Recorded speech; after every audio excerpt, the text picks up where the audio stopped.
Welcome to my channel. Today we will be talking about how Mogo differs from traditional banks. Mogo is a financial technology company, or fintech, that aims to disrupt the traditional banking model. Unlike a traditional bank that operates with physical branches, Mogo is a digital-first platform. This means all of its services are accessible online or through its mobile app. One of the key differences is the focus. Traditional banks offer a wide range of products, from checking and savings accounts to mortgages and investments, often in a more complex and fee-heavy structure.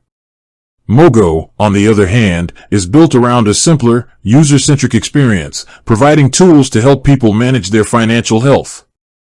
For example, a traditional bank might charge you for services like monthly account maintenance or overdraft fees. Mogo is known for its transparent, low-cost model. It offers a free account with features like free monthly credit score monitoring, which is a service that traditional banks might not offer or would charge for. Another major difference is the speed and accessibility of services. Opening an account with a traditional bank can involve paperwork and a trip to a physical branch, and loan applications can take days to process. With Mogo, you can open an account and even get a loan decision in a matter of minutes, all from your phone or computer. Mogo also leverages technology and data in different ways.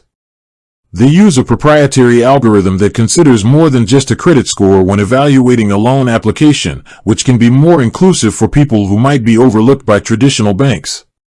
In essence, while traditional banks operate as a full-service institution with a physical presence, Mogo is a digital financial platform focused on empowering users with simple, accessible, and transparent tools to manage their money.